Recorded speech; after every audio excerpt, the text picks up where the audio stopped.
कल द्वितीय दिवस की कथा हुई, जिसमें भगवान ऋषभदेव जी के मंगलमय चरित्र का श्रवण हम आप लोगों ने किया। भगवान ऋषभदेव जी अवतार लेकर के आए,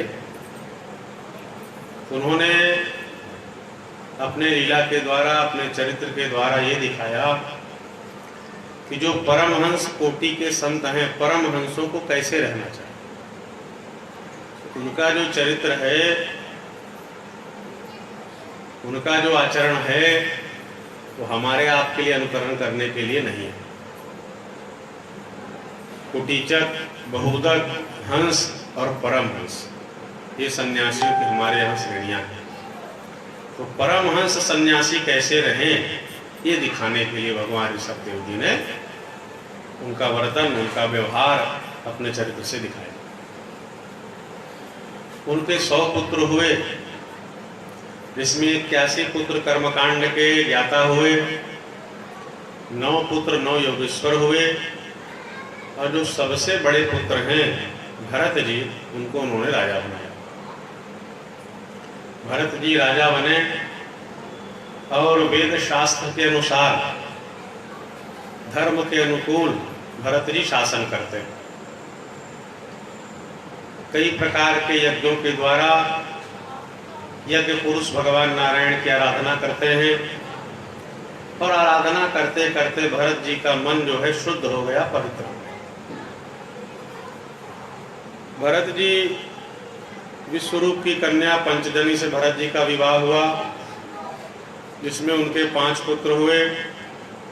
अपने पुत्रों में राज्य को बांट करके भरत जी चक्र नदी, इस गंडकी नदी जिसको बोलते हैं, जहाँ से भगवान शालिग्राम की प्राप्ति हमको होती है, तो उस चक्र नदी में चले गए और आश्रम बना करके रहने लगे। आश्रम बना करके रहते हैं, भगवान की साधना और आराधना करते हैं, और इतने सुंदर उनके साधना का क्रम है राजर्षि भरत जी का, कि बिल्कुल नियम से भगवान की सेवा करते हैं। प्रातः काल उठेंगे, नित्य कर्म से निवृत्त होंगे, संध्या वंदन करेंगे, फिर दिन भर भगवान की सेवा करेंगे।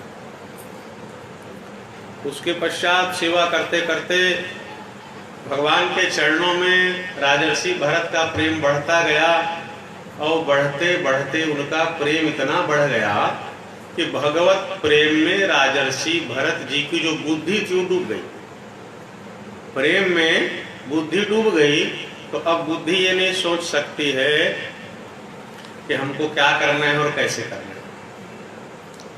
जब तक हमारे अंदर बुद्धि प्रधान होती है, तो हम बुद्धि से सोचते हैं, बुद्धि से निर्णय करते हैं, क्या करें कैसे करें। भरत जी भगवान के सुंदर लाल लाल चरण कमलों का ध्यान करते हैं, मुखमंडल का ध्यान करते हैं, अरुणारे नेत्रों का ध्यान करते हैं, और जब भगवान का ध्यान करते हैं, हृदय में भगवान का दर्शन होता है, और उस दर्शन के आनंद में आंख से आंसू बहने लग जाता है, मन गदगद हो जाता है। मम गुण गावत पुलक शरीरा, गद गद गिरा नयन बह मीरा। राजर्षि भरत से कोई पूछ दे कि बताओ नारायण कैसे हैं, उनके गुणों का वर्णन करो, तो मम गुण गावत पुलक शरीरा, उसी तरह पूछ दो आपके नारायण कैसे हैं, पूरा शरीर गदगद पुलकित हो जाता है। और गद गद गिरा नयन बह मीरा, और जैसे ही वो अपने नारायण के बारे में आपको बताना चालू करेंगे, आंख से आंसू बहने लग जाएगा, वाणी गदगद हो जाएगी, कुछ बोल नहीं पाएंगे। तो ऐसी भक्ति बढ़ी, और उस प्रेम के प्रवाह में, उस भक्ति के प्रवाह में उनकी बुद्धि डूब गई। अब ये भूल गए कि मैं राजर्षि हूँ, मैं भरत हूँ, ये भूल गए वो। तो भगवान के प्रेम बढ़ने के कारण क्रियमाणाम भगवत सपर्याम न संस्मार, भगवान के पूजा करने के क्रम को राजर्षि भरत भूल गए। पहले हम लोग भगवान का आवाहन करते हैं, ध्यान करते हैं, पाद्य है, अर्घ है, आचमन है, स्नान है, फिर आचमन है, फिर वस्त्र है।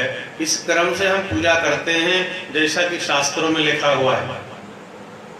अब भरत जी भूल जाते हैं, भगवान का भोग रखा है, भरत जी देखते हैं ठाकुर जी को भोग लग गया तो प्रसाद ले लेते हैं, खा लेते हैं। फिर उनको ध्यान आता है, अरे ठाकुर जी को चंदन नहीं लगा है तो चंदन लगा देते हैं। फिर ध्यान आया ठाकुर जी नहीं नहाए हैं तो माला पहनाने के बाद, वस्त्र पहनाने के बाद, चंदन लगाने के बाद ठाकुर जी को नहला देते हैं। बोलो वृंदावन बिहारी लाल की।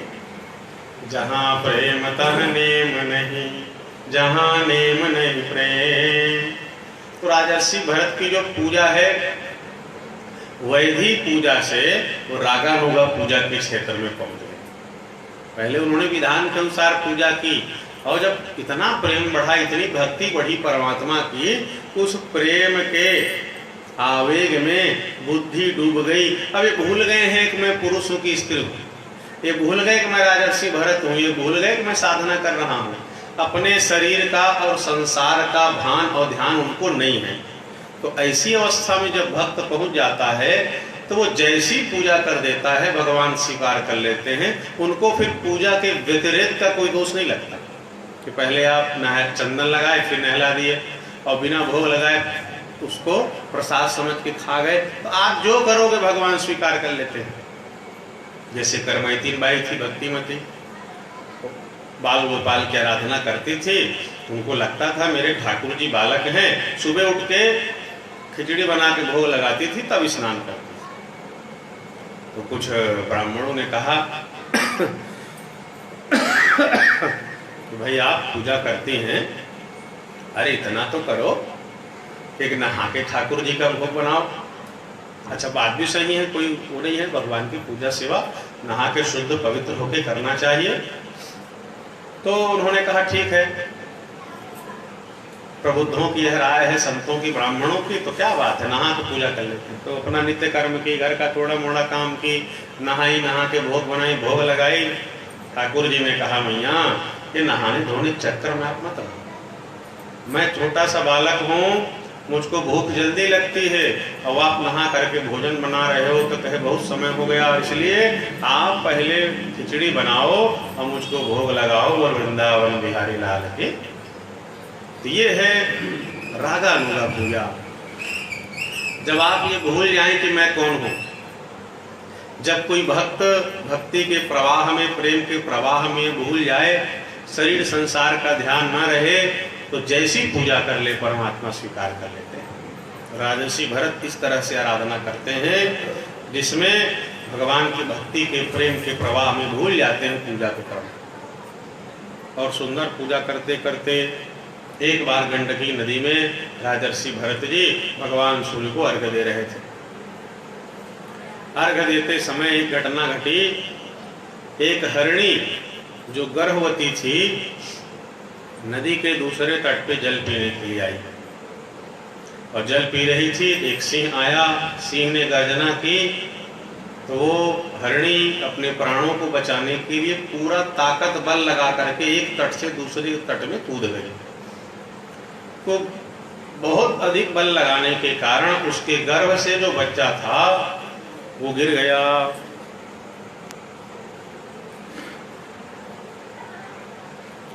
और बच्चे के गिरने के कारण वह बच्चा राजर्षि भरत के पास पहुंच गया। तो भरत जी ने देखा कि छोटा सा बच्चा है, नन्हा सावक है, तो उनको रख लिया और रख करके अपने कुटिया में। सोचते हैं कि भाई छोटा सा बच्चा है, मैं यदि इनको छोड़ दूंगा तो कोई हिंसक जानवर खा न ले इनको। तो धीरे धीरे क्या किए, बच्चे को ला करके उनका पालन पोषण करने लगे। सुंदर है, जंगल में न चला जाए, इसलिए जैसे एक माता पिता छोटे बच्चे का दुलार करते हैं, ख्याल करते हैं, वैसे ही मृग शावक हरिण के बच्चे का ध्यान करने लगे। और करते करते क्या हुआ कि अब जितना वो मृगा के बच्चे का ध्यान रखते हैं उतनी उतनी पूजा धीरे धीरे छूट जाती है। पहले 24 घंटे भगवान के पूजन ध्यान में मग्न रहते थे, अब जितना समय मृग के बच्चे को देते हैं उतना समय छूट गया।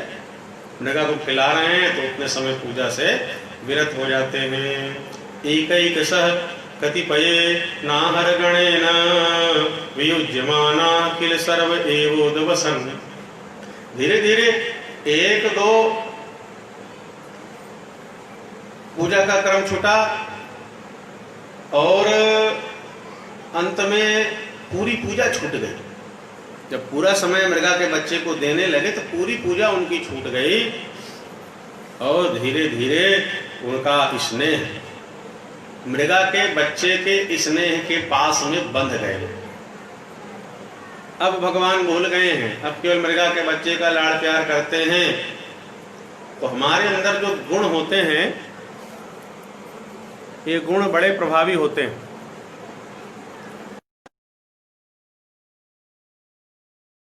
धीरे धीरे सत्व गुण रजोगुण में बदल जाता है। जैसे मृगा का बच्चा गिरा है तो बिल्कुल बचाना चाहिए, उसकी रक्षा करनी ही चाहिए। शरण्यस्य परित्यागे महापातक युग भवेत्। जो शरण में आया है उसका त्याग करोगे तो आपको बड़ा पाप लगेगा, इसलिए चाहिए। तो उनका मन मृगा में आसक्त हो गया और धीरे धीरे जो परमात्मा की साधना थी, भगवान की आराधना थी, जो योग का अनुष्ठान था, उससे वो भ्रष्ट हो गए और मृगदाकार भासेन स्वारब्ध कर्मणा योगारंभणतो विभ्रंशितः। मृगा के रूप में जो उनका प्रारब्ध था, किसी जन्म की कोई बात बची रही होगी राजर्षि भरत की, तो वो प्रारब्ध मृगा के रूप में सामने आ गया। या कहें कि देवताओं ने विघ्न पैदा कर दिया। छोरत ग्रंथि जानि खगराया विघ्न अनेक करहि तब माया। जब ये जीव संसार में, संसार के माया में फंसा रहता है तो देवताओं को अच्छा लगता है, ये हमसे नीचे हैं, कुछ कामना है तो हमारी पूजा करेगा और हमसे कुछ मांगेगा। और जब वही देवता ये देखते हैं कि यह जो व्यक्ति है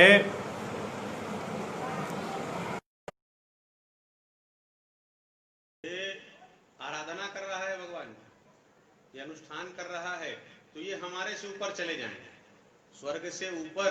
ओम भूर्भुवः स्वः महः तपः जनः, फिर सत्यलोक और ब्रह्मलोक से ऊपर फिर भगवान के धाम।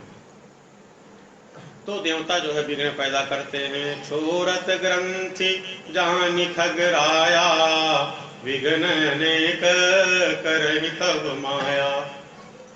तो देवता भी विघ्न करते हैं और माया का प्रयोग करते हैं कि हमसे ऊपर ना चला जाए। तो वहां भी टांग खींचने काम चलता है। वृंदावन बिहारी लाल की, उनके नीचे रहो, पूजा करके मांगते रहो तो ठीक लगता है। और जब कोई भक्त आराधना करता है, स्वर्ग से भी ऊपर जाने की तैयारी होती है, तो कुछ न कुछ माया इत्यादि कर देते हैं।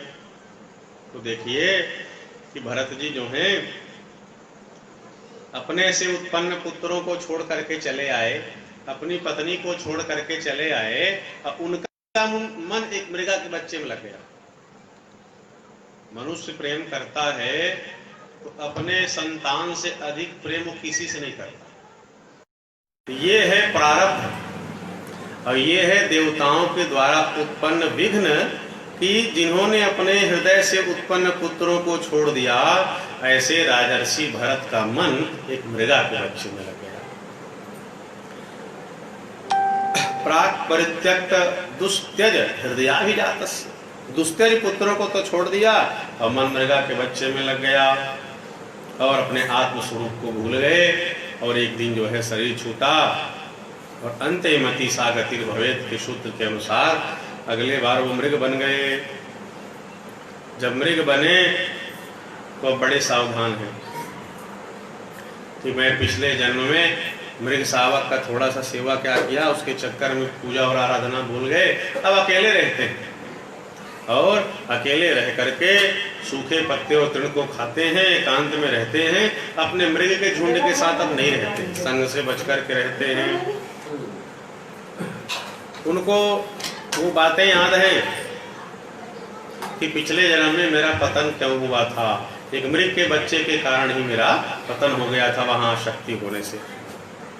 और जो उन्होंने भगवान की आराधना की थी वह भी उनको याद है। कि मैंने आराधना किया, मैंने पूजा किया, तो परमात्मा की आराधना का स्मरण उनको बना हुआ है। यम यम वापि स्मरन् भावं त्यजत्यन्ते कलेवरम तम तमेवैति कौन्तेय सदा तद्भाव भावितः। भगवत गीता में भगवान श्याम सुंदर श्री कृष्ण जी अर्जुन से कहते हैं कि अर्जुन, यम यम वापि स्मरन् भावम,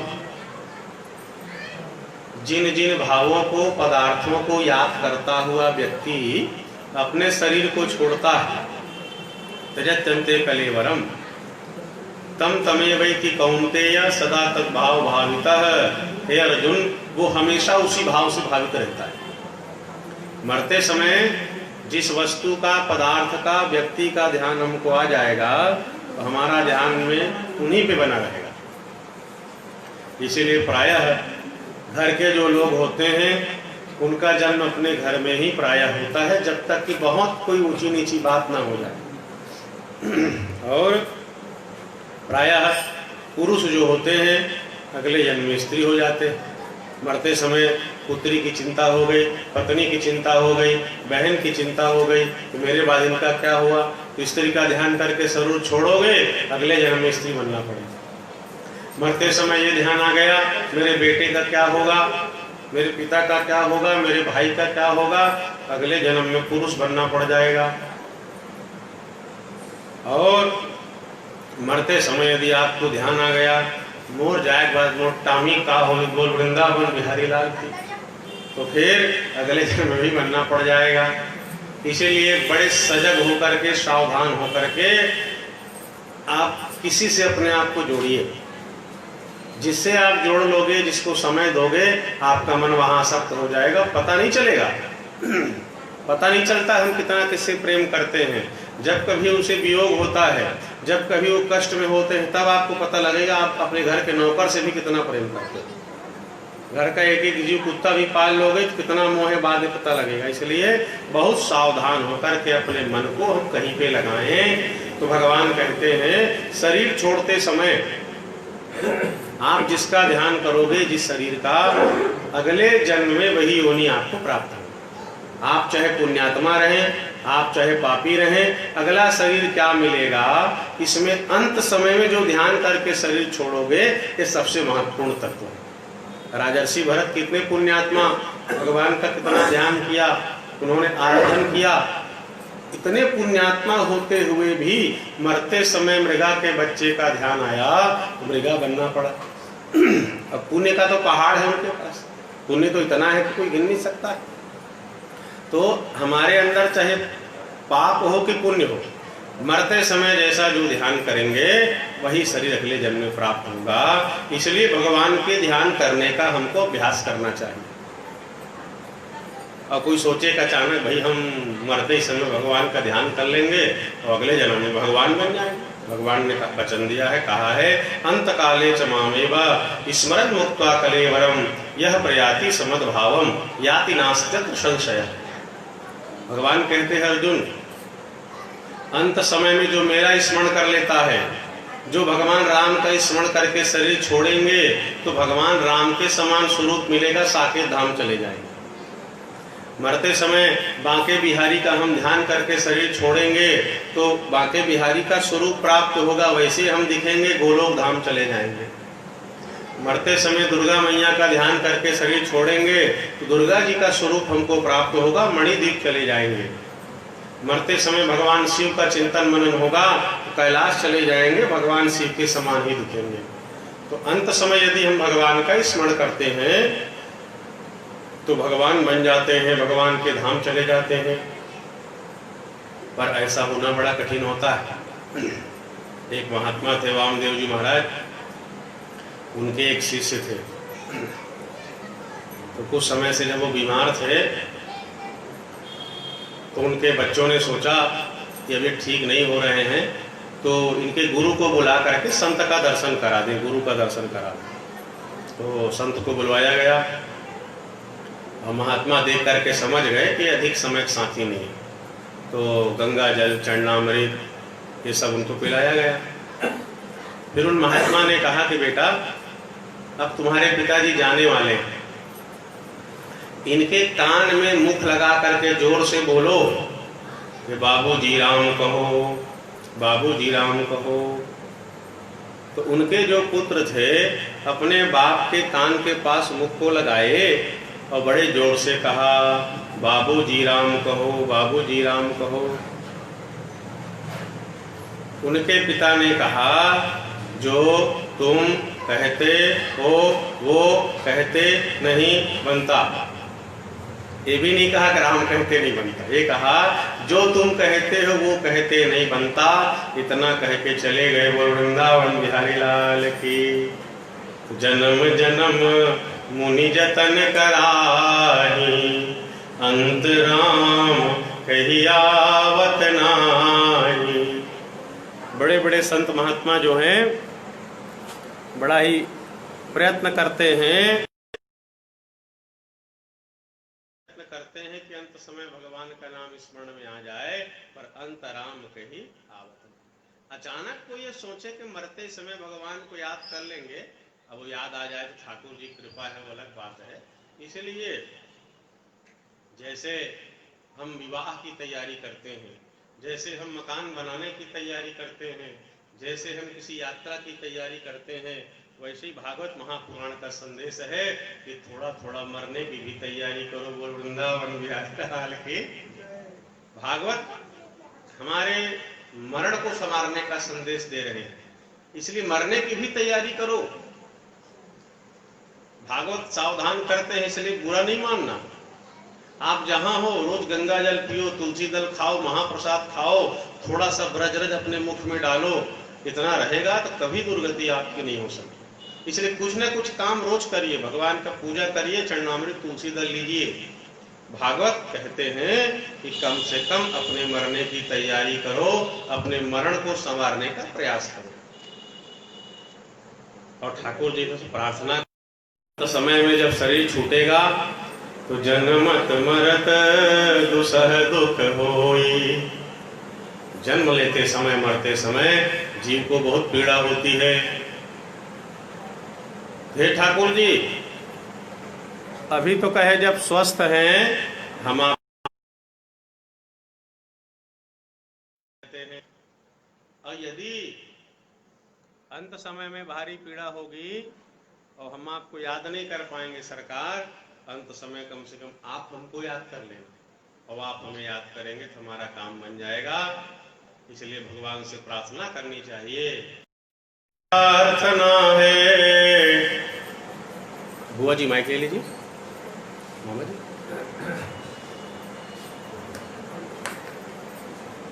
चालू कर लो।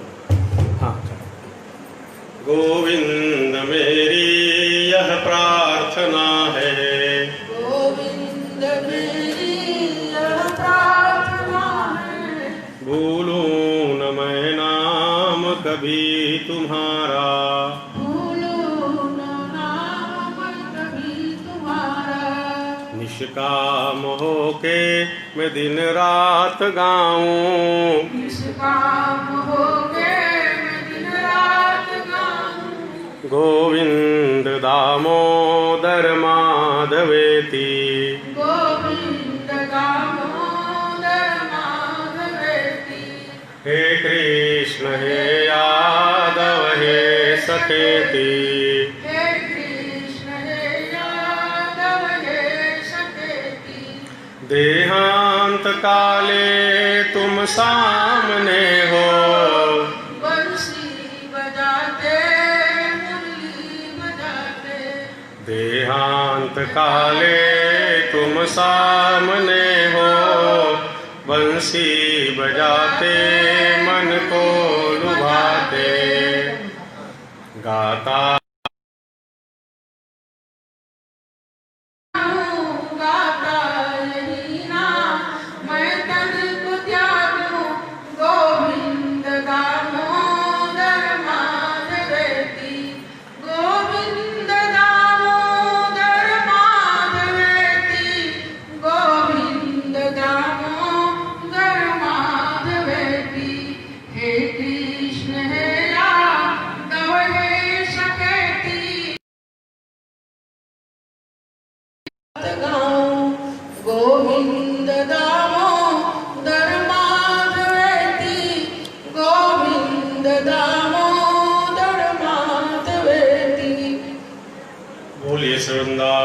बिहारी लाल की। इस प्रसंग से भागवत भगवान हमको संदेश देते हैं कि अंत समय में जिसका हम स्मरण करेंगे वैसा ही शरीर हमको प्राप्त होगा। दूसरा ये है कि हम जो भगवान की आराधना करते हैं वो कभी व्यर्थ नहीं जाती। जड़भरत जी ने आराधना की थी तो मृग के योनि में भी जड़भरत जी को याद था कि मैंने भगवान नारायण की आराधना की है, और एक मृग शावक में आसक्त होने के कारण मृगा बनना पड़ा। तो भगवान का स्मरण कभी व्यर्थ नहीं जाता। और आप इस जन्म में पहली, दूसरी, पांचवी, 10वीं पढ़ लीजिए और मरेंगे, दूसरा शरीर प्राप्त होगा तब फिर से उसी पढ़ाई को पढ़िए। किंतु जो अध्यात्म विद्या है, अमर विद्या है, इस विद्या का नाश नहीं होता है। मान लीजिए हम परमात्मा को पाने के लिए चल रहे हैं और भगवान 100 सीढ़ी के बाद 101वीं सीढ़ी पर है। तो बुआ जी पूजा करते करते हम 90 सीढ़ी में पहुंच गए और शरीर छूट गया। तो शरीर हमारा छूट गया तो अगला जब हमारा जन्म होगा तो हम 90 सीढ़ी पे रहेंगे, फिर से 1, 2, 3, 4 चढ़ना नहीं पड़ेगा। आपकी आराधना जहां तक पहुंच चुकी है उतनी आराधना आपको अगले जन्म में प्राप्त होगी, इस जन्म की आराधना। तो भगवान की आराधना जो है कभी व्यर्थ नहीं जाती। आपने जितना प्राप्त कर लिया वो आपके साथ रहता है। लभते पौर्वदेहिकम, यह अध्यात्म विद्या है, अमर विद्या है। जितना हम प्राप्त कर लेते हैं वो साथ ही साथ चलता है। तो भरत जी जो थे, मृग योनि में भी गंडकी नदी के जल में शरीर को छोड़ा। अगले जन्म में अंगिरस गोत्र में ब्राह्मण कुल में उनका जन्म हुआ। 9 भाई थे और बड़े सावधान हैं जड़भरत जी कि इस जन्म में किसी का संग, कोई आसक्ति ना हो जिससे फिर जन्म बिगड़ जाए। पिताजी ने बहुत पढ़ाने का प्रयास किया, गायत्री मंत्र भी याद नहीं करा पाए। कोई इनसे व्यवहार करता कि अरे भाई आप इतना पिताजी पढ़ाते हैं, पढ़ नहीं पाते हो, आप मूर्ख हो क्या, गधे हो क्या? तो मूर्ख के जैसा व्यवहार करते, जड़ के जैसा व्यवहार करते, गूंगे बहरे के जैसा व्यवहार करते, पागल के जैसा व्यवहार करते, जिससे लोग उनको संसार के काम के लायक नहीं समझते थे, दूर रहते थे। तो संसारी लोगों से दूर रहने का उनका तरीका था कि आप संसार के लायक रहोगे तो जो आएगा वही आपको काम देगा। हाँ भाई ये तो बहुत अच्छा सब्जी बनाती है, तो जात बहनी थोड़ा साग बना दे। तो कथा को छोड़ेगी तब तो सब्जी बनाएगी ना। दूसरा आया, ओहो बहुत अच्छा सब्जी बनाती हुआ है, वो फिर शाम को आप सब्जी बनाओ। तो सबके लिए सब्जी बनाते रहोगे, भागवत कब सुनोगे, बिहारी जी दर्शन कब करोगे, भजन कब करोगे? एक मुठा मिर्चा डाल दे, 1 पाव नमक डाल दे, दोबारा कोई साग बनाए कहीं भी नहीं करे। बोल वृंदावन बिहारी लाल की, चैन से कथा को सुनिए।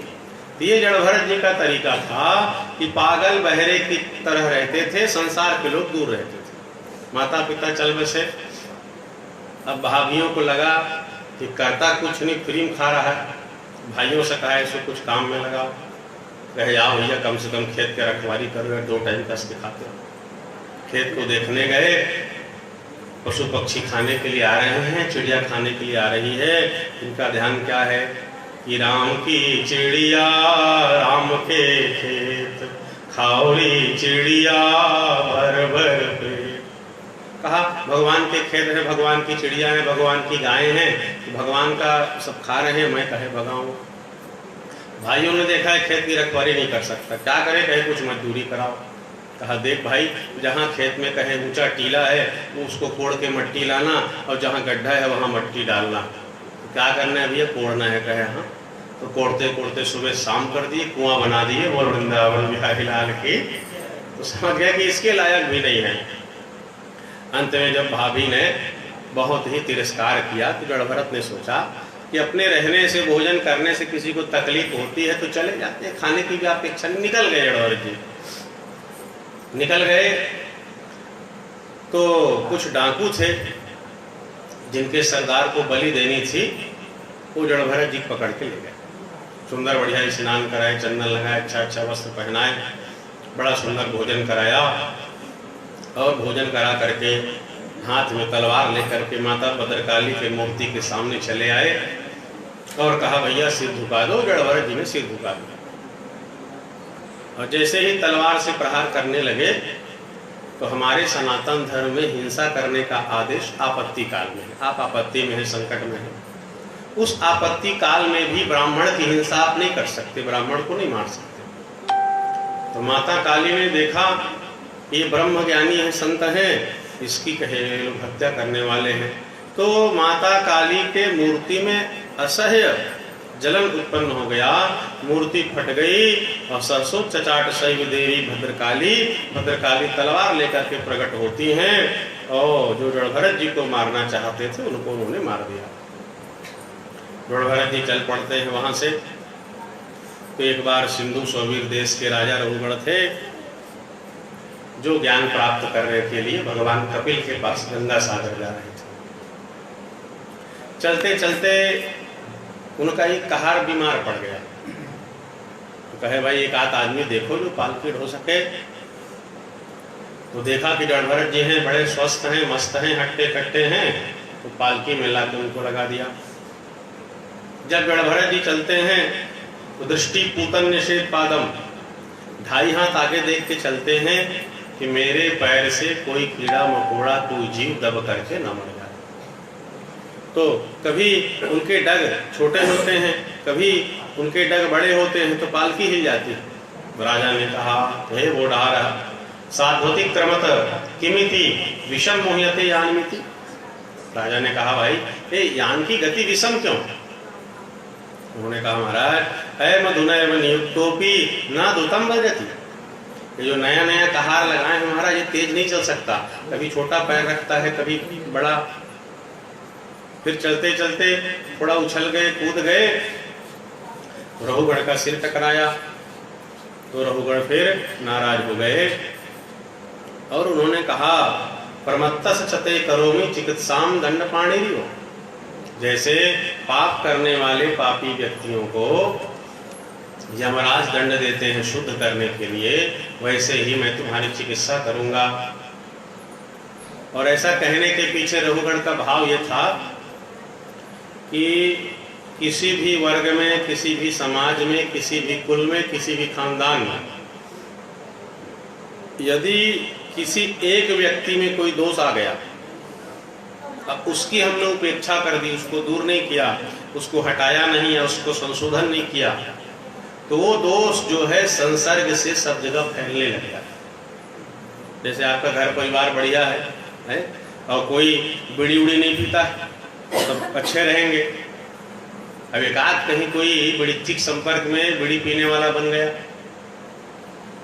तो एक यदि बीड़ी पीने वाला किसी समूह में आ गया, आप उसको अलग नहीं करोगे, आप उसको सुधारोगे नहीं, तो एक बीड़ी पीने वाला अपना 10 चेला बना लेगा, आने वाले समय में 10 लोग नशा करने लग जाएंगे।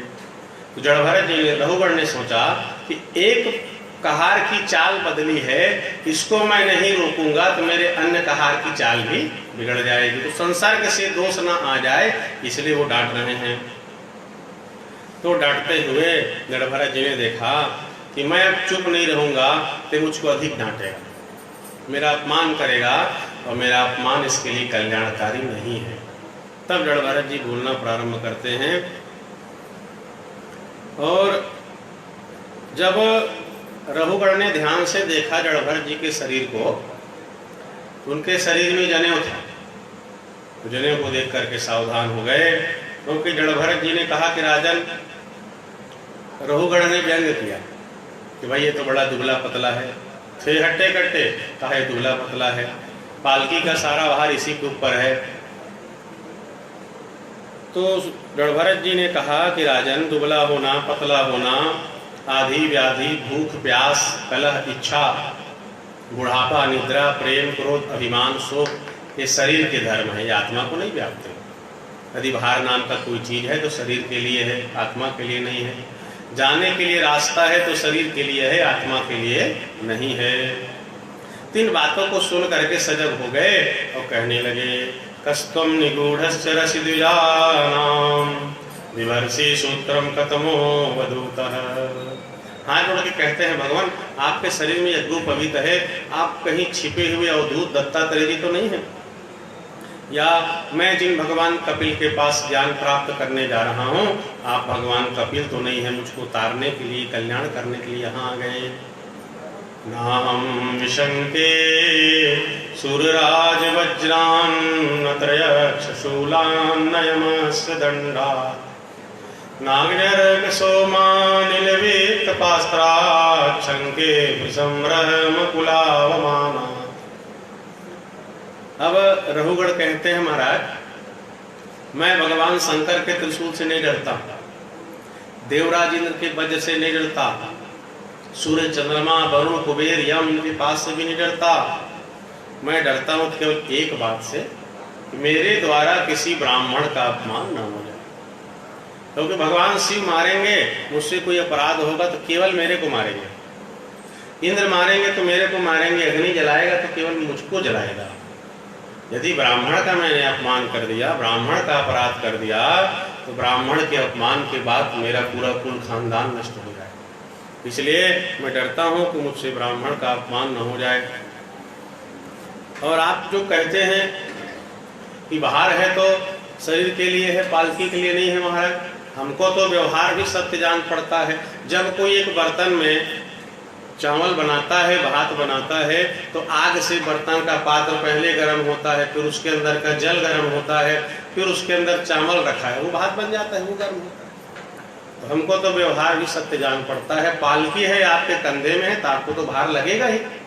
और आप कहते हो कि भार नाम की कोई चीज है तो आत्मा के लिए है, शरीर के लिए नहीं है।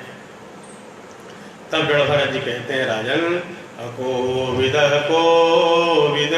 विदवागवादान वदश्यथो नाति विदाम वरिष्ठ न सूर्यो ही व्यवहार में नम तत्त्वामर्षेण सहामनन्ति। ज्ञान है जो ब्रह्म ज्ञान है, वो किसको पच सकता है, कौन प्राप्त कर सकता है? बहुत ही सुंदर पात्रता की परिभाषा जड़भरत जी ने दी।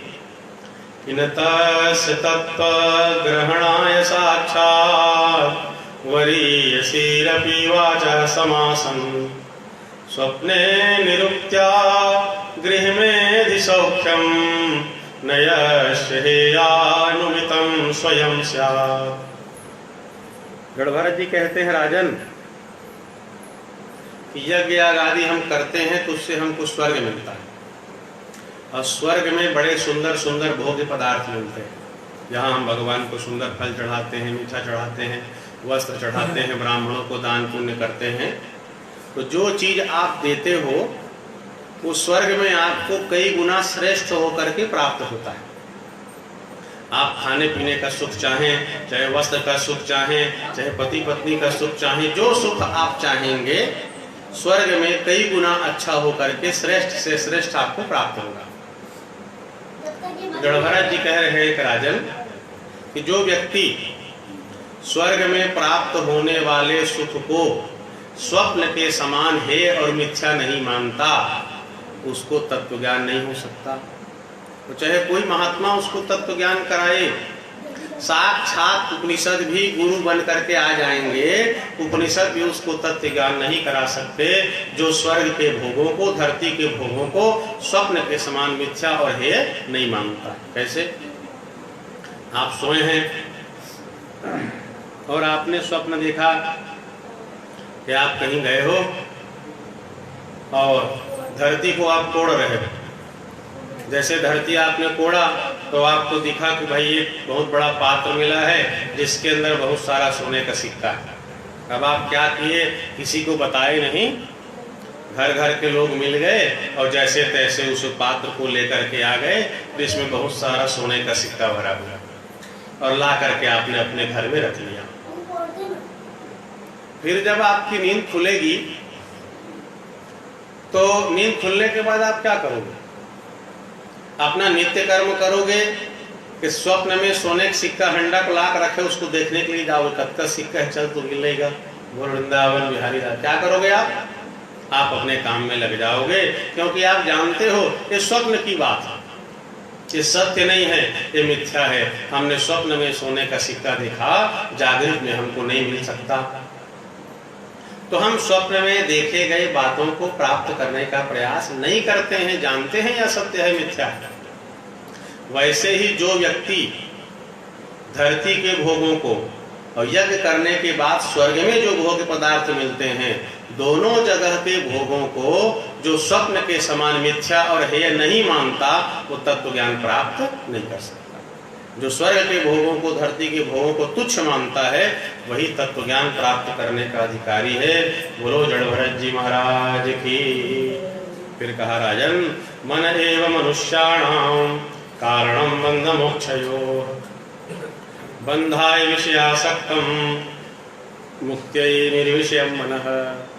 हे राजन, जब हमारा मन विषय वासना में आसक्त रहता है तो बंधन में बंध जाता है, और जिस समय हमारा मन वासना से विनिर्मुक्त होता है, विषयों से विनिर्मुक्त होता है, हमारा मन मुक्ति को प्राप्त कर लेता है।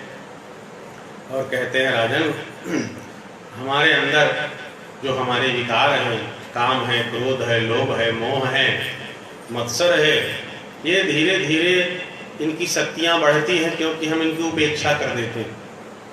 इतने बलवान हो जाते हैं कि हमारे मनुष्य जीवन को नष्ट कर देते हैं, भटका देते हैं। और पुनरपि जननम पुनरपि मरणम पुनरपि जननी जठरे शयनम, बार बार जन्म मृत्यु के चक्कर में फंसते रहते हैं। इसलिए राजन, अब चाहिए कि हरि की उपासना और गुरु की उपासना, दो शस्त्र चाहिए। इस संसार के वृक्ष को, आसक्ति के वृक्ष को और विकारों के वृक्ष को काटने के लिए दो शस्त्र चाहिए। पहला है अपने गुरु की उपासना और दूसरा है हरि की उपासना। गुरोर हरिश्चरणोपासनास्त्रो जहि, हरि गुरु की उपासना करके इन कहीं विकारों को जीत लेना चाहिए। राजन, आप चाहे दान करें, चाहे आप तपस्या करो, चाहे आप व्रत करो, चाहे आप उपवास करो, किंतु जब तक आप किसी तत्व ज्ञानी महात्मा के चरणों के धूल को अपने सिर में नहीं लगाओगे, तब तक तत्व ज्ञान होने वाला नहीं है। बिना महत्पाद रजोभिषेकम, जो तत्व ज्ञानी महात्मा हैं, जो ब्रह्मविद वरिष्ठ हैं, ऐसे महात्मा के पास में जाइए, उनकी सेवा करिए, परिप्रश्नेन सेवया। और जब ऐसे महात्मा के पास उचित अवसर मिले तो हाथ जोड़ करके प्रश्न करिए कि गुरुजी, मेरा कल्याण कैसे होगा, मैं कौन हूँ, तत्व क्या है। तो जो तत्व ज्ञानी महात्मा हैं वही तत्व का ज्ञान करा सकते हैं। तो बिना महत्पाद रजोभिषेकम, ऐसे तत्व ज्ञानी महात्मा के चरणों के धूल को सिर में डाले बिना यह ज्ञान हमको नहीं मिल सकता। इसलिए कहा रघुगण, जहाँ तत्व ज्ञानी महात्मा मिले उनकी सेवा करो, पूजा करो, उनके सानिध्य में रहो, और जब उनको अनुकूल समय मिले तब निवेदन करके अपने प्रश्न को करें, और जब वो कृपा करेंगे तब तत्व ज्ञान मिलेगा, और दूसरा कोई साधन नहीं है। और जब संतों के पास जाओगे तो संत भगवान की सुंदर सुंदर कथा सुनाएंगे, जिसमें भगवान के गुणों का वर्णन होगा। और कथा सुनते सुनते अपने मन को जब हर समय कथा में लगाए रहेंगे तो विषयों को पास में आने का अवसर नहीं मिलेगा। वृंदावन में बहुत बड़े महात्मा हुए, पंडित गया प्रसाद जी। तो लोग पूछते थे, महाराज हमारा कल्याण कैसे होगा? तो कहते थे, भैया ये हम आप जो जीव हैं, हमारा जो शरीर है, इस शरीर में कहे 9 छिद्र है।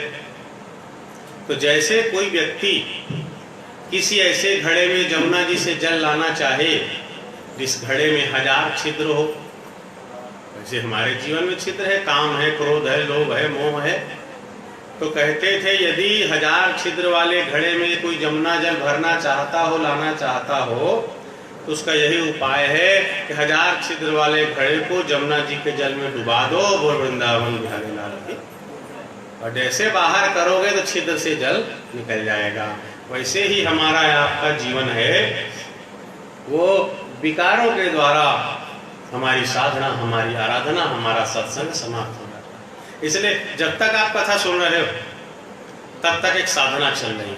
कथा का रस, ज्ञान की बातें हमारे अंदर प्रवेश कर रहे हैं, कथा छोड़ के जाते हैं, फिर घर परिवार संसार में लग जाते हैं। इनका जो लाभ वास्तव में मिलना चाहिए वो नहीं मिल पाता है हमको। तो कहते हैं कथा सुनो, कथा सुनने के बाद जप करने लग जाओ। जप करते करते मन भर जाए बिहारी की दर्शन करने चले जाओ, वहाँ से मन भर जाए तो जमुना स्नान के लिए चले जाओ, वहाँ से मन भर जाए तो कीर्तन करने लग जाओ, वहाँ से मन भर जाए फिर कथा सुनने लग जाओ। बोलो वृंदावन बिहारी लाल की।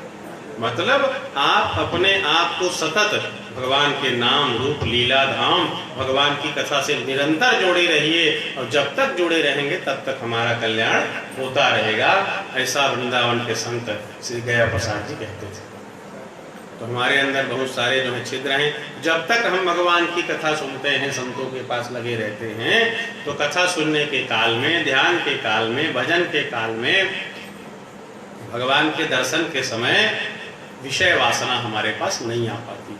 और धीरे धीरे धीरे धीरे कथा के प्रभाव से, संतों के आशीर्वाद से, सद्गुरु के प्रभाव से ऐसा सुंदर अवसर हमको प्राप्त हो जाता है कि मतिम सतिम यच्छति वासुदेवे, हमारा मन शुद्ध हो जाता है, पवित्र हो जाता है, और शुद्ध मन भगवान वासुदेव के चरणों में लग जाता है। वृंदावन बिहारी लाल की। तो जड़वरा जी ने कहा महाराज, कहे ये जो संसार है, कहे आप जरा इसको सरल करके समझाइए अध्यात्म ज्ञान की बातों को। तब गढ़वारा जी कहते हैं भैया, ये संसार जो है एक वन के समान है, जिसमें जितने भी हम आप जीव हैं, वो जो थोड़ी बहुत साधना है, सत्संग है, वो हमारी संपत्ति है, उसको लेके चलते हैं। तो जो घर परिवार के लोग जिनको केवल हमारे पैसे से काम है, भाई कितना कमाए, पैसा को ला के दे दो, फिर आपको जो लगे वो करो। तो घर के लोग जो केवल धन की अपेक्षा रखते हैं, वो हमारे उस सत्संग में प्राप्त समय को लूट लेना चाहते हैं। तो व्यक्ति भागता है जंगल में, जैसे शेर से, भालू से, हिंसक जानवर से, तो भागते भागते बेचारा कुएं में गिर जाता है।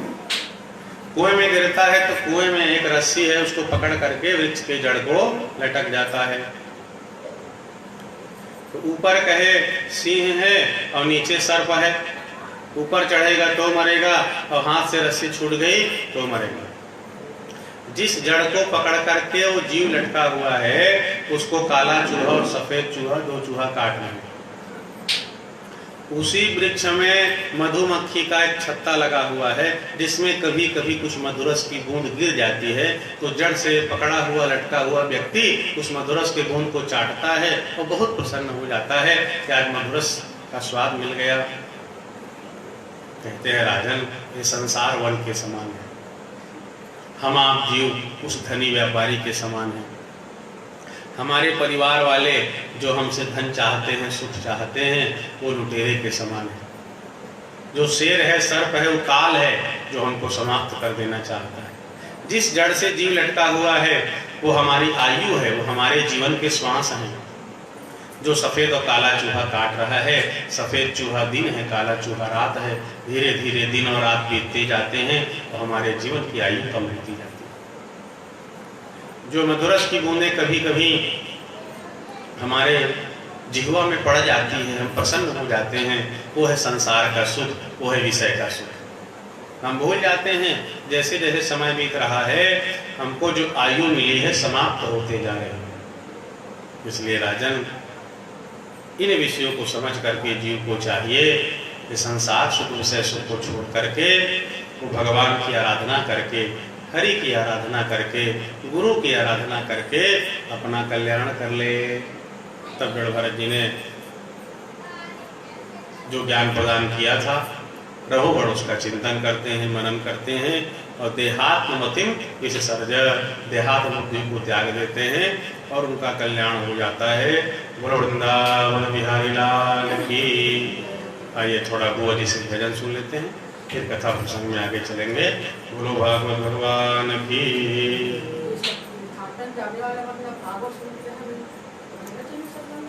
ले कोई बात नहीं, आप भजन सुनाइए।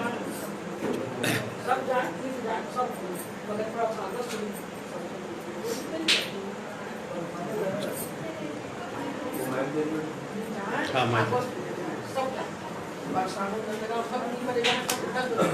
मगर भागवत आपको सब न बैठ के भागवत नहीं कैसे भागवत बाके बिहारी लाल की जय, श्री राधा महारानी की जय। जो खाली है काम नहीं कर रहे हैं वो भागवत सुने आ जाए तो भागवत स्थल पर राधा रानी की जय। राधे राधे जपो चले आएंगे बिहारी, राधे राधे जपोगे आएंगे बिहारी, राधे राधे ऑटो चले आएंगे बिहारी, राधे राधे ऑटो राधे राधे जपो चले आएंगे बिहारी। रानी मिश्री तो स्वाद है बिहार, तो पान है बिहार। मुरली को राधे जपो चले आए, राधे ऑटो चले आएंगे बिहारी, चले आएंगे बिहारी, चले राधे राधे रानी भोली बाली चंचल बिहारी, चले आएंगे बिहारी। राधे राधे ऑटो चले बिहारी, राधे रानी सागर तरंग है बिहारी, बाकी बिहारी। राजर्षि भरत के वंश में राजा गए हुए सुंदर भगवान की आराधना की और प्रियव्रत जी के वंश में अंतिम राजा विरज हुए जिन्होंने प्रियव्रत के वंश को सुशोभित किया। परीक्षित जी भूगोल खगोल के बारे में जिज्ञासा प्रकट करते हैं कि हमारा जो ब्रह्मांड है उसका आकार उसका प्रकार क्या है। तब सुखदेव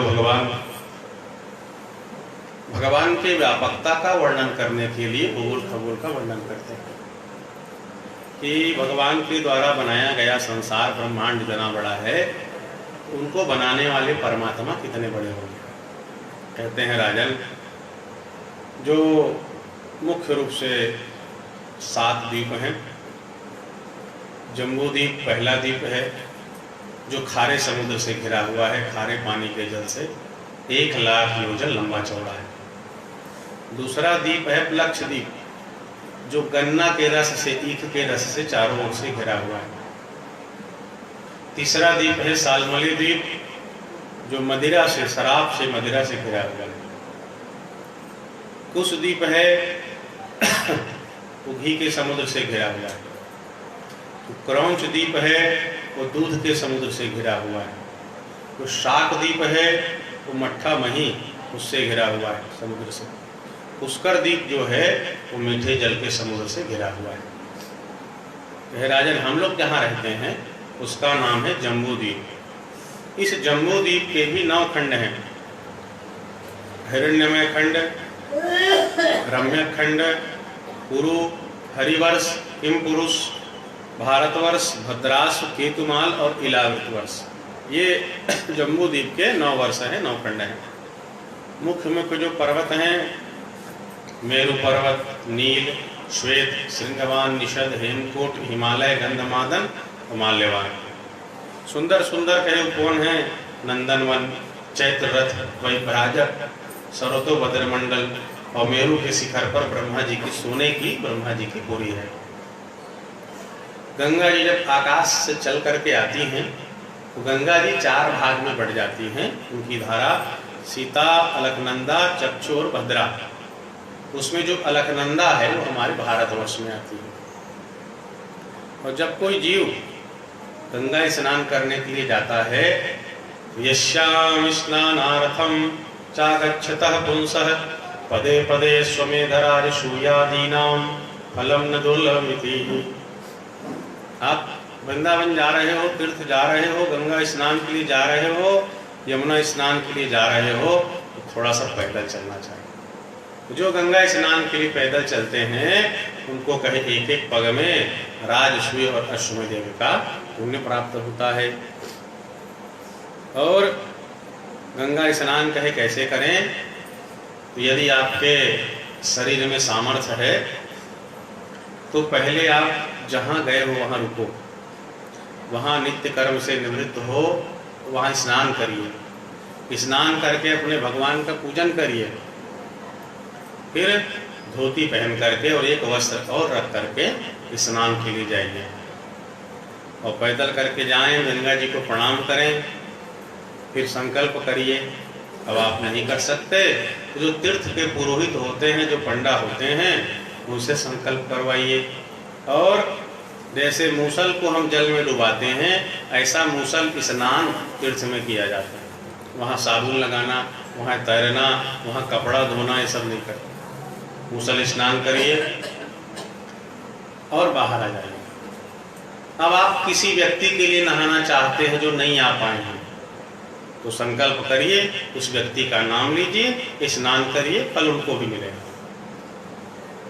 जो हमारे बीच में नहीं है, उनके लिए नहाना चाहते हैं, जो स्वर्गीय हो गए हैं, तो हाथ में कुशा ले लीजिए और कुशा लेकर के संकल्प करके नहलाइए, उनको भी पुण्य का कुछ हिस्सा मिलेगा। फिर बाहर आइए, तीर्थ के पुरोहित तो ब्राह्मण हैं तो तिलक लगवाइए, कुछ उनको दान करिए, पुण्य करिए, और फिर आप जो है अपने गंतव्य की ओर आकर के अन्य कर्म में लग जाइए। और गंगा स्नान के बाद, यमुना स्नान के बाद घर आकर के दोबारा नहीं नहाते। चल घर आके आओ, बढ़िया साबुन लगा कर रगड़ रगड़ के नहा ली, ऐसा नहीं होता है। इसलिए घर से नहा के जाओ और गंगा यमुना स्नान करने के बाद पवित्र तीर्थों में दोबारा घर आके स्नान नहीं किया जाता। तो यदि आपके शरीर में सामर्थ्य है, सह सकते हैं, तो जहाँ रुके हो वहाँ स्नान करो, उसके बाद नहाना चाहिए। बोलो गंगा मैया की। गंगा मैया जो हैं हमको तारती हैं, हमारा कल्याण करती हैं। चाहे गंगा का एक कण आपको मिल जाए, कुछ नहीं तो गंगा गंगा आप बोल लें, या गंगा की बालू मिल जाए, इन दिव्य तत्वों का हमारे जीवन में बड़ा ही महिमा है। एक सेठ था, उसका बेटा बड़ा दुष्ट था, बहुत समझाता था कि सन्मार्ग में आ जाए, तो सन्मार्ग में नहीं आ पाया। तो अपने पुरोहित से पूछा, महाराज मेरा बेटा बड़ा दुष्ट है, क्या करें, कुछ तो उपाय हो सुधारने का। पुरोहित ने कहा, भैया पद्म पुराण में कौन स्वर्ग से धरती में आया है, कौन नरक से आया, उसका लक्षण है।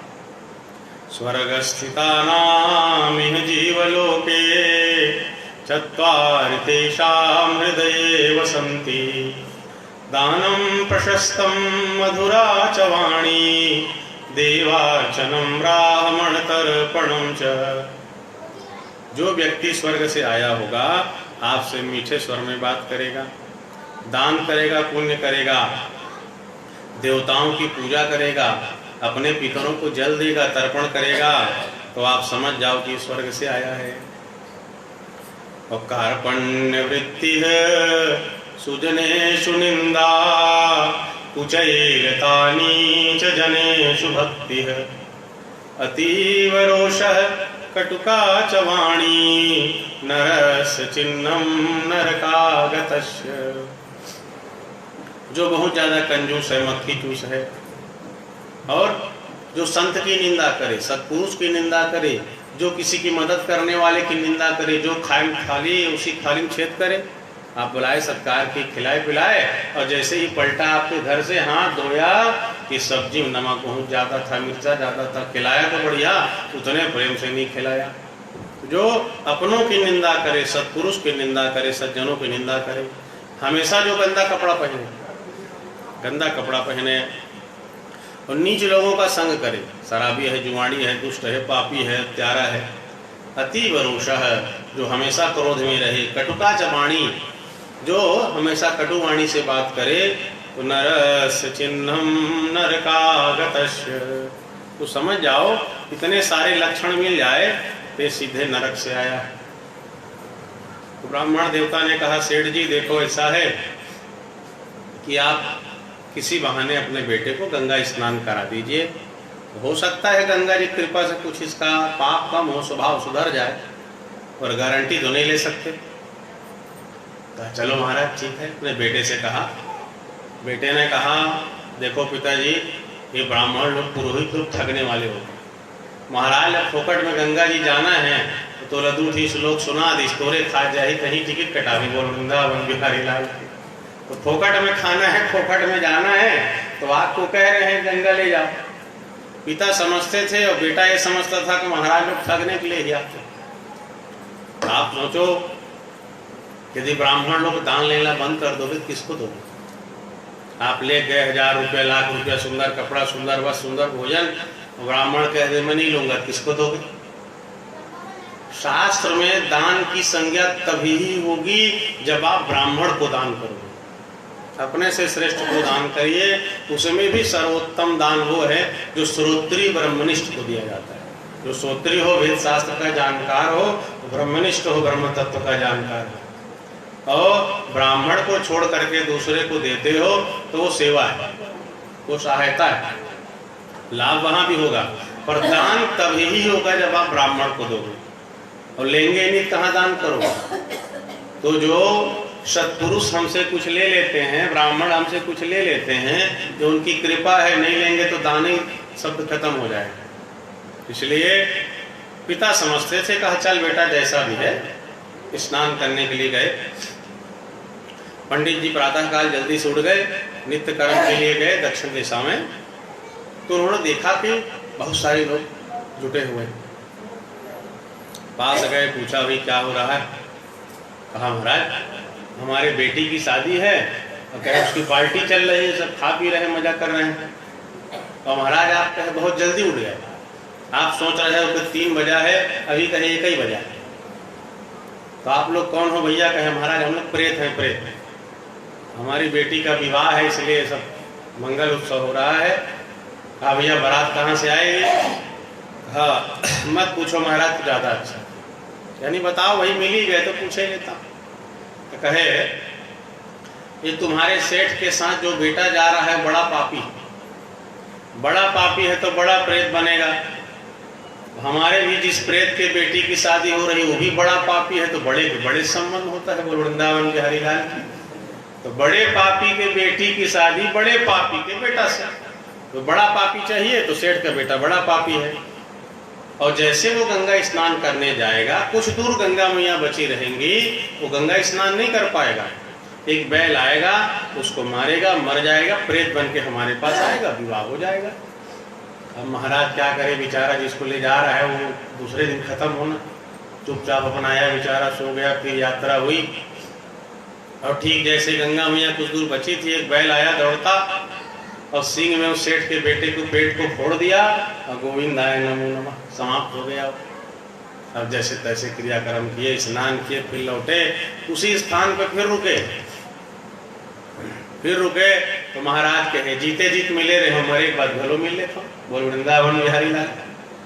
पूरे अग्रे हितम इच्छति थी पुरोहिता, जो आगे से आगे हमारे हित का चिंतन करे, हमारा हित चाहे, कल्याण करे, उनका नाम है पुरोहित। तो कहे जीते जी मिल लिया, मरने के बाद भी चलो मिल लेते। तो हम गए फिर मिलने के लिए, तो सब रो रहे थे प्रेत लोग। कहे भाई क्यों रो रहे हो? आप जैसा बताए थे सेठ का बेटा मर गया और तुम्हारी बेटी का विवाह हो गया होगा, इतना विलाप क्यों कर रहे हो? कहे महाराज क्या बताएं, गंगा मैया ने हमारा काम बिगाड़ दिया। कैसे? जिस बैल ने सेठ के बेटे को मारा, उसके पहले गंगा बालू में अपने सींग से गंगा बालू उछाल करके वो खेल रहा था। तो कुछ गंगा बालू बैल के सींग में चिपक गई थी और सेठ के बेटे को पेट को जैसे वो फोड़ा तो गंगा बालू उसके पेट में चली गई। और जैसे गंगा बालू का स्पर्श हुआ, वो पापी जो था मुक्त होकर के भगवान के धाम चला गया। बोलो गंगा मैया की।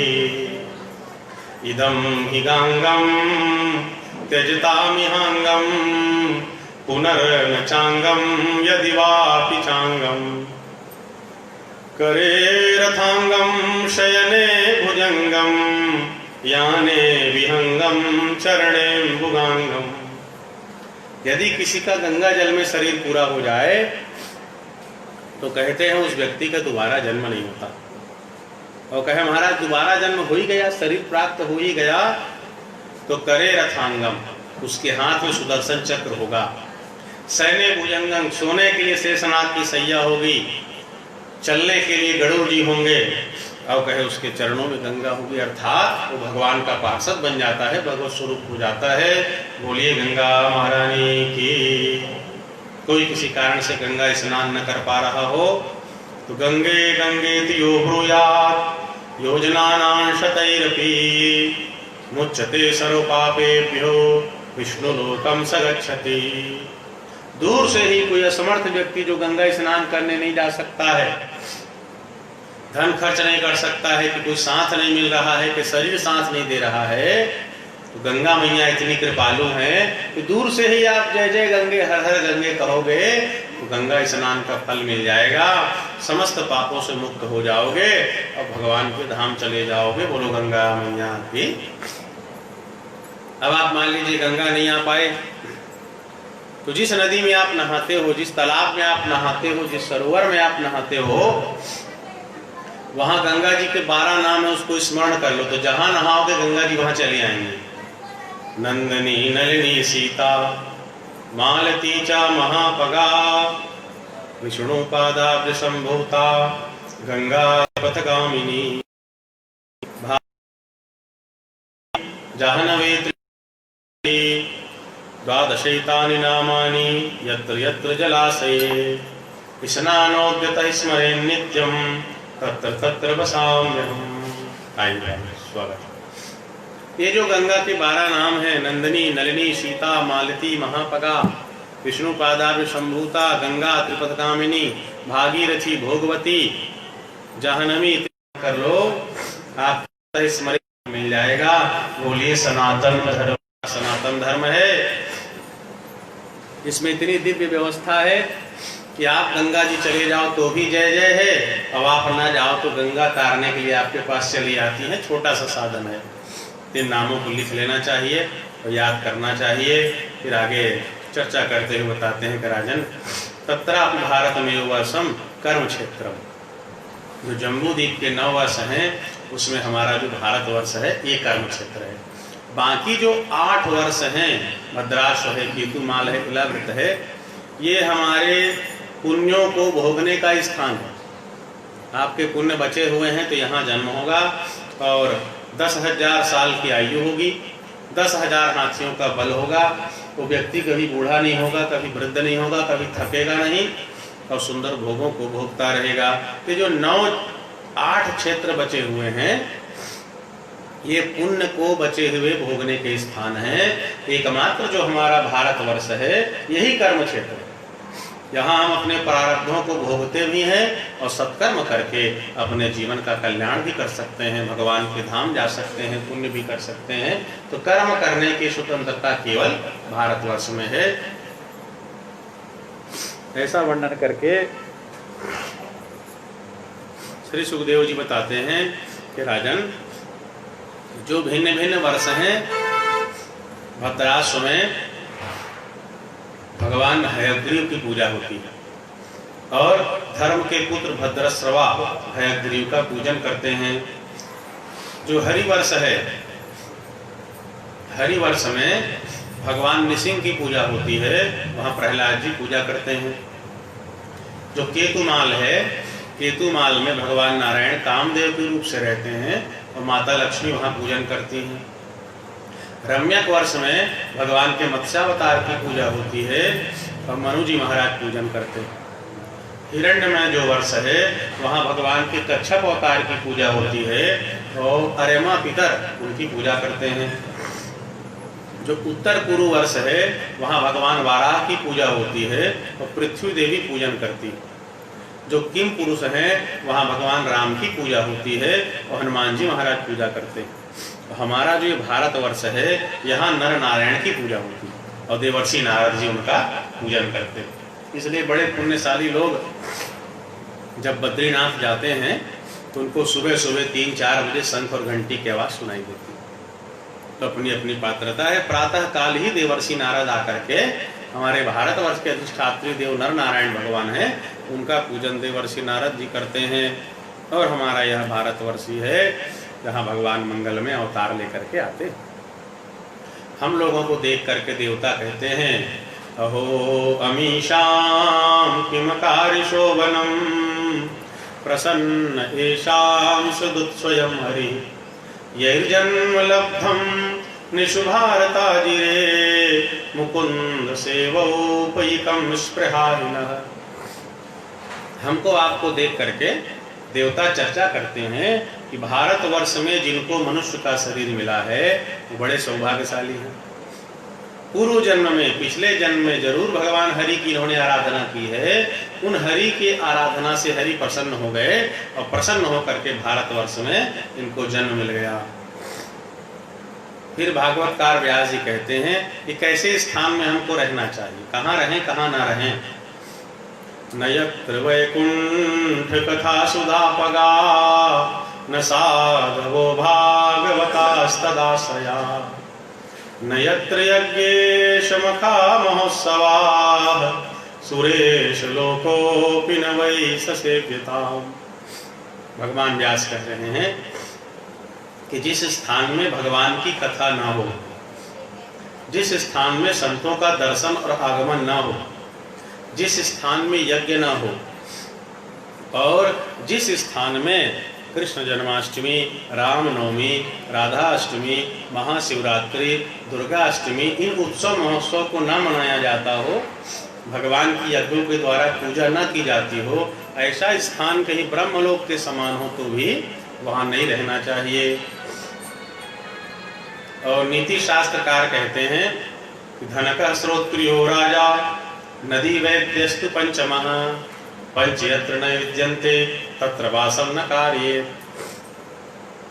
नीति शास्त्र से पूछेंगे, नीतिकार से, तो उनका कहना है कि जिस स्थान में वेद पढ़ने वाला ब्राह्मण ना हो, जहाँ राजा ना रहते, जहाँ नदी ना हो, जहाँ वैद्य ना हो और जहाँ धनवान व्यक्ति ना हो, ये 5 चीजें जहाँ ना हो, वेद पाठी ब्राह्मण, राजा, धनवान व्यक्ति, नदी और वैद्य, ये 5 चीजें जहाँ ना हो ऐसे स्थान में नहीं रहना चाहिए। नीति शास्त्र का कहना है और भागवत जी का कहना है कि जहाँ भगवान की कथा ना हो, जहाँ संतों का दर्शन और आगमन ना होता हो, जहाँ यज्ञ ना होते हों, जहाँ भगवान के उत्सव महोत्सव ना मनाए जाते हों, ब्रह्मलोक के समान भी वैभव हो, संपत्ति हो, सरलता से हमको प्राप्त हो, तो भी ऐसे स्थान में नहीं रहना चाहिए। क्योंकि संपत्ति तो मिल जाएगी पर मनुष्य जीवन व्यर्थ चला जाएगा। मनुष्य जीवन तभी सार्थक होगा जब भगवान की कथा सुनेंगे,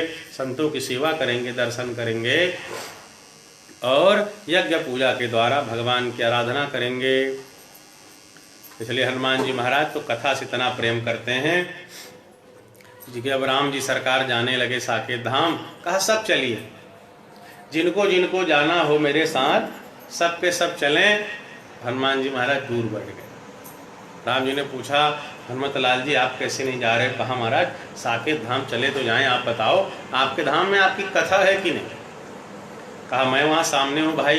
कहे महाराज आपसे अधिक प्रिय आपकी कथा हमको लगती है। इसलिए जब तक इस धरती लोक में एक जगह भी एक व्यक्ति भी राम कथा करता रहेगा तब तक हनुमान जी महाराज धरती लोक में रहेंगे। जिस दिन राम कथा समाप्त हो जाएगी उस दिन हनुमान जी महाराज साकेत चले जाएंगे। कहा जब तक महाराज की कथा है मैं यहीं रहूँगा और जो बाँचे जैसी कथा कहे राम कथा मुझको सुनना है। हनुमान जी महाराज कथा के लिए रुक गए। सुखदेव कहते हैं राजन, जो भगवान का पूजन करते हैं हरि यद भजताम समतनोति, भगवान का नाम लेने से पूजन करने से हमारा कल्याण होता है। तो सुखदेव स्वामी बताते हैं कि सारा जो भूगोल खगोल है वो 50 करोड़ योजन लंबा चौड़ा है। उसमें से 12.5 करोड़ विस्तार वाला लोकालोक पर्वत है। भगवान सूर्य का जो रथ है वेदमय रथ है। भगवान सूर्य चलते हैं एक मुहूर्त में अर्थात 48 मिनट में 4,08,09,600 किलोमीटर 48 मिनट में भगवान सूर्य का रथ गति करता है। इतने तेज गति से चलते हैं कि एक मुहूर्त में ही 64,08,000 योजन की दूरी तय कर लेते हैं। उसको आप किलोमीटर में निकालेंगे तो एक योजन ही लगभग 12 किलोमीटर होता है। तो 4,08,09,600 किलोमीटर 48 मिनट में भगवान सूर्य का रथ चलता है। फिर भिन्न भिन्न ग्रहों की स्थिति का वर्णन करते हैं भगवान सुखदेव। शिशुमार चक्र का वर्णन किए और कहा धरती के नीचे 7 लोक हैं, इसमें अतल, वितल, सुतल, तलातल, महातल, रसातल, पाताल हैं। और जहाँ राजा बलि रहते हैं उस लोक का नाम है सुतल, जहाँ भगवान ने उनको भेजा था वामन जी ने। उस सुतल लोक में भगवान वामन राजा बलि के द्वारपाल के रूप में हैं। रावण जब एक बार दिग्विजय करते हुए पहुंचा, भगवान वामन ने अपने अंगूठे से प्रहार किया और लाखों योजन उनको दूर फेंक दिया।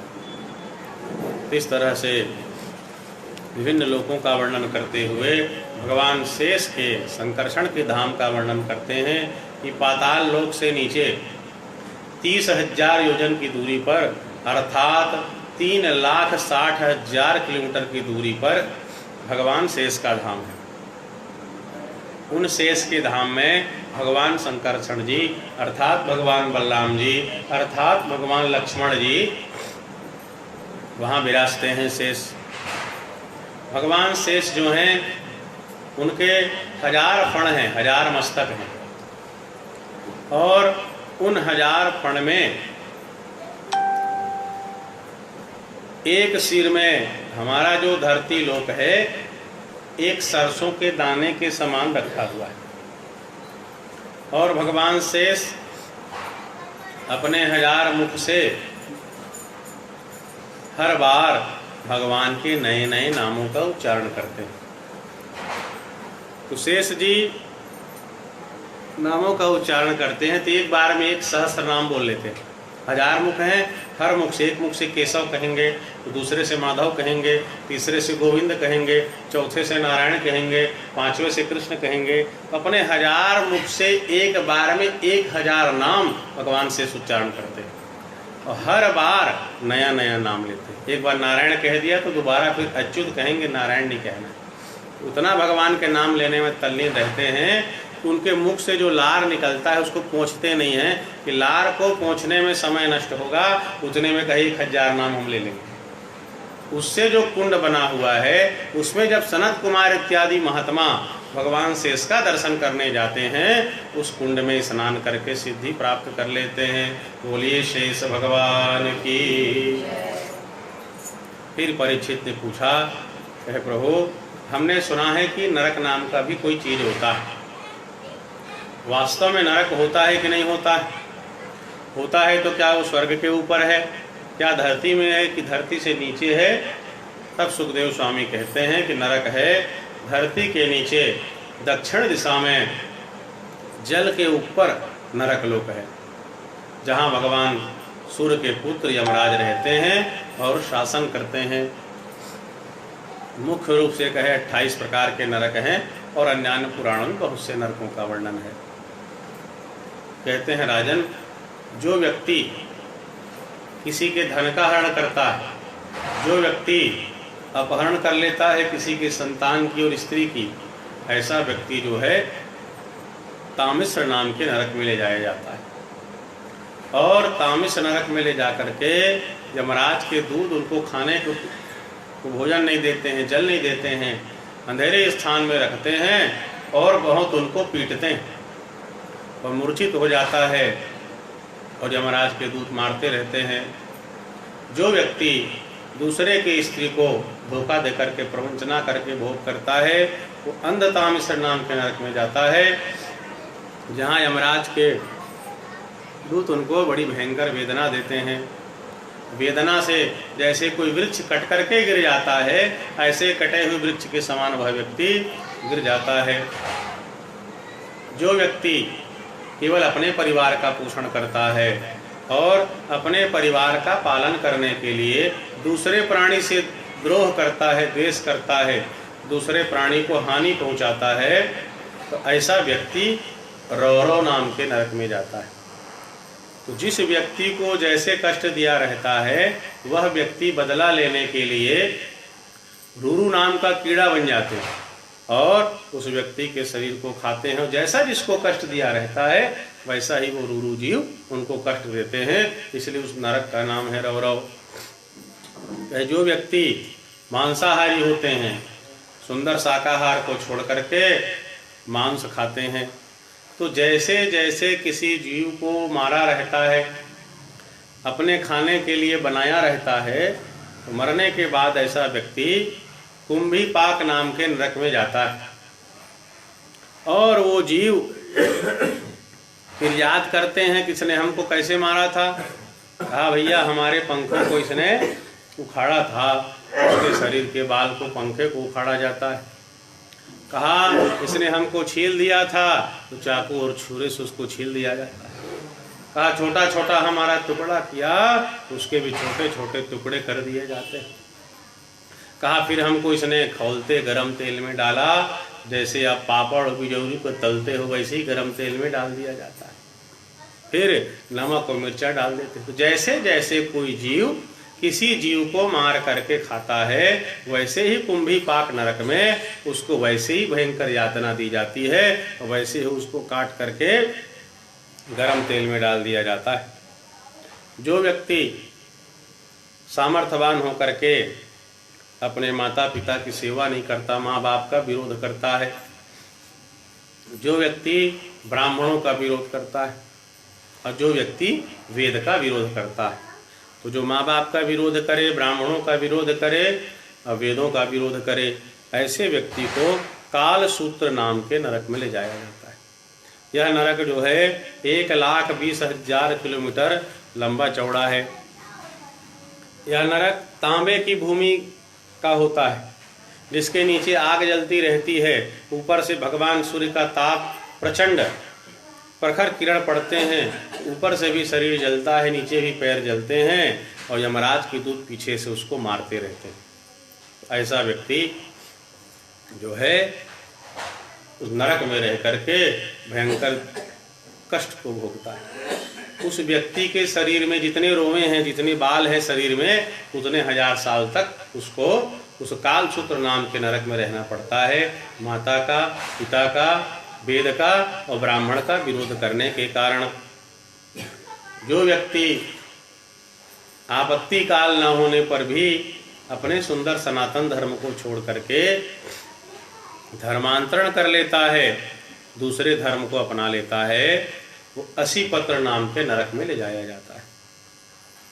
उस नरक में बड़े बड़े वृक्ष होते हैं, उनके पत्ते, असी मतलब होता है तलवार, उस वृक्ष के जो पत्ते होते हैं तलवार के समान तेज उसमें धार होती है, और दोनों तरफ धार होता है, पत्ते के दोनों तरफ। यमराज के दूत धर्मांतरण करने वाले को पीछे से मारते हैं, पीटते हैं, तो वह व्यक्ति बचने के लिए भागता है, दौड़ता है, और दौड़ते भागते जैसे ही उसका शरीर असी पत्र वन के वृक्ष के पत्ते से टकराता है, जितना हिस्सा पत्ते से स्पर्श हो गया उतना हिस्सा कट करके गिर जाता है, और भागते हुए जाता है, और शरीर उसका खंड खंड होकर के, टुकड़े टुकड़े होकर के गिर जाता है। इस तरह से धर्मांतरण करने वाले को असी पत्र नाम के नरक में भयंकर वेदना दी जाती है, भयंकर कष्ट होता है। जो व्यक्ति निरपराध व्यक्ति को दंड देता है, झूठे केस में फंसा देता है, जो व्यक्ति ब्राह्मण को शरीर का दंड देता है, वो शुकरमुख नाम के नरक में ले जाया जाता है, जहाँ महाबली यमराज के दूत उनके अंगों को कुचलते हैं, और गरम गरम जो लोहा होता है उससे दागते हैं उसके शरीर को, और जैसे कोल्हू में गन्ना को पेर दिया जाता है वैसे उसके शरीर को पेरा जाता है, और भयंकर यातना उसको भोगनी पड़ती है। जो व्यक्ति चोरी करता है या जबरदस्ती ब्राह्मण के धन को ले लेता है, उस संदंस नाम के नरक में ले जाया जाता है। तो उसके खाल को नोच नोच करके यमराज के दूत निकाल देते हैं। जो व्यक्ति व्यभिचार करता है, अपनी पत्नी को छोड़ करके पराई स्त्री से संबंध बनाता है, और जो पत्नी अपने पति को छोड़ करके पराये पुरुष से संबंध बनाती है, ऐसा व्यक्ति तप्त सूर्मी नाम के नरक में ले जाया जाता है। तो व्यभिचारी पुरुष को लोहे की गरम गरम जो स्त्री होती है उससे चिपकाया जाता है, और व्यभिचारिणी स्त्री को गरम गरम लोहे के पुरुष से चिपकाया जाता है, भयंकर वेदना होती है। जो व्यक्ति शराब पीता है, उच्च ब्राह्मण कुल में होकर के कुत्ता पालता है या गधा पालता है, वो भी कहे नरक में चले जाते। शराबी व्यक्ति को अयहपान नाम के नरक में ले जाया जाता है। यमराज के दूत पूछते हैं, भैया अरे बताओ तो यार, कब कब पीते थे? कहे महाराज सुख में भी पीता था, दुख में भी पीता था, बढ़िया चेयर सोता था। तो कहा बेटा नीचे पिया है तो ऊपर में भी पी ले, बोल वृंदावन बिहारी लाल। तो कहे महाराज क्या पिलाओगे? कहे नीचे में शराब पिए हो, अब लोहा को गला करके गरम करके तुमको पिलाया जाएगा। यमराज के दूत उस शराबी व्यक्ति की छाती में बैठ जाते हैं। और आपने भिलाई इस्पात संयंत्र देखा होगा, भिलाई स्टील प्लांट में कहीं भी गए होंगे, तो लोहा को जब किसी सांचे में ढालना होता है तो इतना गर्म करते हैं कि लोहा लाल रंग का तरल पदार्थ बन जाता है। कहे वैसे ही लाल लाल गर्म लोहे को शराबी को छाती में बैठ करके यमराज के दूध पिलाते हैं, भयंकर पीड़ा वेदना होती है। कहते हैं राजन, जो व्यक्ति इस संसार में जिस तरह के अपराध करता है, व्यक्ति को जैसे कष्ट देता है, दुख देता है, उसको वैसा ही वैसा दंड नरक में यमराज देते हैं। और दंड दे करके शुद्ध करके फिर उसको मनुष्य का जन्म मिलता है, या तिर्यक इत्यादि योनि में भी जन्म प्राप्त हो जाता है पाप कर्मों के कारण। और जब बहुत सारे भोग योनियों में 84 लाख प्रकार के भोगते भोगते वही भगवान से प्रार्थना करता है, तो कबहु करी करुणा नर देत ईस बिन हेत सने। भगवान कभी करुणा करते हैं तब मनुष्य का शरीर मिलता है। इसलिए जो संत हैं, सद्गुरु हैं, कथावाचक हैं, ब्राह्मण हैं, वो सत्संगी हैं, सावधान करते हैं भैया कि मनुष्य का शरीर मिला है, भगवान का भजन करने के लिए मिला है, अपना कल्याण करने के लिए मिला है। अवश्य में भुक्तव्यम कृतम कर्म शुभाशुभम। हम जो पाप करते हैं, हम जो पुण्य करते हैं, अपने कर्मों के फल को हमको भोगना ही पड़ता है। जैसी करनी वैसा फल, आज नहीं तो निश्चय कल। पर कलकाल के लोग विचित्र स्वभाव के हैं थोड़े। कैसे विचित्र हैं? पुण्यस्य फल मिच्छन्ति पुण्यं नेच्छन्ति मानवा। पाप का फल है दुख और पुण्य का फल है सुख। तो कलिकाल का व्यक्ति पुण्य का फल चाहता है कि हमको सुख मिले, पुण्यं नेच्छन्ति मानवा, पर पुण्य करना नहीं चाहता। न पाप फल मिच्छन्ति, पाप का फल चाहता नहीं कि हमको दुख मिले, और पापम कुर्वन्ति यत्नतः, प्रयास करके पाप करता है। इसलिए कहे सजग रहो, सावधान रहो। तो बड़ा भारी नरक की वेदना का वर्णन हुआ तो परीक्षित जी कांप गए। कहा महाराज संसार में कोई ऐसा वृक्ष है जिसको हवा न लगी? संसार में कोई ऐसा व्यक्ति है जिसने जाने अनजाने पाप ना किया हो? और पाप किया है महाराज तो फिर नरक जाके दुख तो भोगना ही पड़ेगा। तो कहे क्या कोई उपाय है कि हम इन नरकों की यातना से बच जाएं, नरक की पीड़ा से बच जाएं? तब सुखदेव स्वामी जो हैं 6वें स्कंद में इसका उपाय बताते हैं। तो आइए थोड़ा भजन कीर्तन कर लें, उसके पश्चात नरक की यातना से बचने का क्या उपाय है इस विषय में चर्चा करेंगे। बोलो वृंदावन बिहारी लाल की। स्टैंड में लगा दे।